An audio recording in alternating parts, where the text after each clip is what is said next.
दोस्तों, आप सभी का हमारे YouTube चैनल 10 पैरों में हार्दिक स्वागत है, हार्दिक अभिनंदन है। यदि आपने इससे जस्ट पहले वाला वीडियो देखा है तो वहां मैंने आपको 10 प्रकार के एडजेक्टिव्स के बारे में चर्चा की थी, 10 प्रकार के एडजेक्टिव्स बताए थे। मैंने आपको एडजेक्टिव्स का हर एक पार्ट अलग अलग करके समझाया था कि कौन से एडजेक्टिव्स किससे जुड़े हुए होते हैं और उनका कौन सा नंबर होता है। जैसे ओपिनियंस के बारे में जितने भी एडजेक्टिव चर्चा करते हैं, ओपिनियन और एटीट्यूड के बारे में जितने भी एडजेक्टिव विशेषता बताते हैं, उनको नंबर 1 पर लिखा जाता है। तो आपको एक ही वाक्य में बहुत सारे एडजेक्टिव्स मिल सकते हैं, लेकिन वे एडजेक्टिव्स हमेशा एक क्रम में लिखे हुए होंगे। अर्थात उनका एक क्रम होगा, क्रम के अनुसार ही वे लिखे जाएंगे। क्रम के बिना कोई भी एडजेक्टिव्स नहीं लिखा जा सकता है। जैसे इस वाक्य में आपको 3 एडजेक्टिव दिखाई दे रहे हैं, स्ट्रेंज, ग्रीन, मेटेलिक। तो ये 3 एडजेक्टिव्स एक क्रम में लिखे गए हैं, न कि ऐसे हमारी मर्जी के अनुसार। हम मर्जी के अनुसार किसी भी एडजेक्टिव का जो क्रम होता है उसे चेंज नहीं कर सकते। मैं आपको फिर बता रहा हूं कि मैंने जो 10 आपको क्रम लिखाए थे कि पहले क्रम पर कौन कौन से एडजेक्टिव्स आएंगे, दूसरे पे कौन कौन से एडजेक्टिव्स आएंगे, और उनके लिए मैंने आपको एक विशेषता दी थी। जैसे प्रपोज के बारे में जो एडजेक्टिव्स बताएंगे उनका नंबर 10 होगा, और वो हमारे ओपिनियन और एटीट्यूड्स के बारे में जो एडजेक्टिव्स बात करते हैं उनका नंबर 1 होगा। तो इस प्रकार आपको एडजेक्टिव्स तभी याद रह पाएंगे कि ये किसकी विशेषता बता रहे, ओपिनियन की बता रहे, या फिर साइज की बता रहे, या फिर शेप की बता रहे। ये आप तभी याद रख पाओगे जब आपके पास एक्सरसाइज का भरपूर नॉलेज होगा। आपको पकड़ना क्या है, कौन सी चीज आपको याद रखनी है? आपको एक ही चीज याद रखनी है कि एडजेक्टिव्स किससे जुड़े हुए हैं, ताकि आप उनके जो नंबर है उसको पकड़ पाओ। जैसे आप बिग, एक एडजेक्टिव आ गया आपके सामने, तो बिग आपको पता होना चाहिए कि ये साइज साइज से जुड़ा हुआ एडजेक्टिव है। तो साइज से जितने भी एडजेक्टिव जुड़े हुए होंगे उनको हमने कितने नंबर पर रखा था? नंबर 2 पर रखा था। तो अब हम इन तीनों एडजेक्टिव्स को समझने की कोशिश करते हैं कि ये कौन कौन से नंबर वाले एडजेक्टिव्स है, या फिर कौन से नंबरी एडजेक्टिव्स है। स्ट्रेंज, ग्रीन, मेटेलिक, ये तीनों एक क्रम में लिखे हुए। मैं आपको फिर बता देता हूँ कि एडजेक्टिव्स हमेशा क्रम में ही लिखे जाएंगे। तो स्ट्रेंज नंबर 1 वाला एडजेक्टिव है जो सबसे पहले लिखा जाता है। क्यों है? क्योंकि ये ओपिनियन और एटीट्यूड से जुड़ा हुआ है। ये ओपिनियन और एटीट्यूड्स के बारे में विशेषता बता रहा है, और जो एडजेक्टिव्स ओपिनियन और एटीट्यूड्स के बारे में विशेषता बताते हैं या ओपिनियन या एटीट्यूड से जुड़े हुए होते हैं, उनके बारे में जानकारी देते हैं, उनको हमेशा नंबर 1 पर लिखा जाता है बाकी वाले एडजेक्टिव्स की तुलना में। तो सबसे पहले हमने इन तीनों में से स्ट्रेंज को लिखा, उसके बाद हमने ग्रीन लिखा। आप पूछोगे भाई ग्रीन को क्यों लिखा, मेटेलिक क्यों नहीं लिखा? क्योंकि एक के बाद हमें 6 नंबर वाला एडजेक्टिव लिखना है, न कि 8 वाला। जो पहले आएगा उसी को लिखना है। तो ग्रीन किससे जुड़ा? ग्रीन जो है कलर के बारे में हमें जानकारी दे रहा है, कलर की विशेषता बता रहा है कि यह हरा है। तो कलर वाले एडजेक्टिव्स को हमने, कलर से जुड़े हुए एडजेक्टिव्स को हमने, कलर की जानकारी देने वाले एडजेक्टिव्स को हमने कौन से नंबर पर रखा था? नंबर 6 पर। इसलिए स्ट्रेंज के बाद हमने लिखा है ग्रीन, और ग्रीन के बाद हमने लिखा है मेटेलिक। मेटेलिक एक धातु है जिस जो किसकी विशेषता बता रहा है? जो मटेरियल के बारे में हमें जानकारी दे रहा है, जो हमें सामग्री के बारे में बता रहा है। सामग्री की विशेषता बताने वाले एडजेक्टिव्स को हमने नंबर 8 पर रखा था। कौन से नंबर? नंबर 8। तो मेटेलिक जो है इसको हमने नंबर 8 पर रखा था, और मेटेलिक जो है इसका अर्थ होता है धात्विक या फिर धातु का।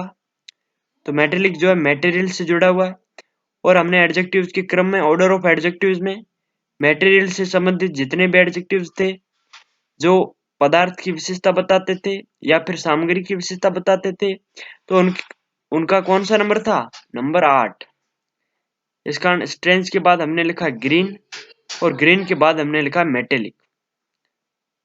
तो इस वाक्य का अर्थ जानने की कोशिश करते हैं कि इसका अर्थ क्या होगा। It was made of a strange green metallic material. यह बना था एक अजीब हरे और धात्विक पदार्थ का। स्ट्रेंज का अर्थ होता है अजीब, जो कि ओपिनियन और एटीट्यूड को व्यक्त करता है, जो विचारों को और व्यवहार को व्यक्त करता है कि व्यवहार और विचार कैसे अजीब है। दूसरा एग्जाम्पल लेते हैं। यदि आपको कोई कंफ्यूजन हो या फिर आप कंफ्यूज हो तो आप कमेंट बॉक्स के जरिए मेरे से सवाल जवाब कर सकते हो। दूसरा हम एग्जाम्पल लेते हैं। यहां पर लिखा हुआ है it is a long narrow plastic brush. यह एक लंबा संकीर्ण पॉलीथिन ब्रश है। तो यहाँ पर आपको 3 एडजेक्टिव्स अवश्य दिखाई दे रहे होंगे। कौन कौन से 3 है? लॉन्ग, नैरो और प्लास्टिक। तो ये तीनों एक क्रम में लिखे हुए हैं, न कि हमारी मर्जी से लिखे गए। लॉन्ग जो है ये साइज से जुड़ा हुआ एडजेक्टिव है, और साइज से संबंधित एडजेक्टिव जितने भी है उनको हमने नंबर 2 पर रखा था। इस कारण सबसे पहले लिखा है लॉन्ग और उसके बाद हमने लिखा नैरो। नैरो का अर्थ होता है संकीर्ण। आप कहोगे ये तो आकार बता रहा है, इसलिए हम इसे किस में रखेंगे? नंबर 2 वाले एडजेक्टिव्स में, अर्थात साइज वाले एडजेक्टिव्स में। तो मैंने आपको पहले भी बता दिया कि साइज का अर्थ भी आकृति होता है, शेप का अर्थ भी आकृति होता है, लेकिन साइज आमतौर पर जो शब्द होते हैं आकृति बताने वाले, जैसे बिग, स्मॉल, टॉल, तो ऐसे एडजेक्टिव्स जो आमतौर पर आकार को व्यक्त करते हैं जिनको साइज में रखा जाता है। और शेप में ज्यादातर मैथमेटिक आकृतियों को व्यक्त करने वाले एडजेक्टिव्स शेप में रखे जाते हैं, और कुछ अटपटे से जिनका उपयोग हम आमतौर पर नहीं करते और वे आकृति को बताते हैं, तो ऐसे एडजेक्टिव्स को नंबर 4 वाले खाने में रखा जाता है, अर्थात शेप में संबंधित रखते हैं। और उसके बाद हमने लिखा प्लास्टिक। तो प्लास्टिक मटेरियल से जुड़ा हुआ एडजेक्टिव है, जो पदार्थ के बारे में विशेषता बता रहा कि प्लास्टिक है। तो मटेरियल से संबंधित एडजेक्टिव्स को हमने नंबर 8 दिया था, और शेप से जुड़े हुए जितने एडजेक्टिव्स थे उनको हमने नंबर 4 दिया था। इसलिए लॉन्ग के बाद हमने लिखा नैरो, और नैरो के बाद हमने लिखा प्लास्टिक। तो यह एक लंबा संकीर्ण पॉलीथीन ब्रश है। एक और एग्जांपल लेते हैं ताकि आपको बहुत ही आसानी से समझ में आ जाए।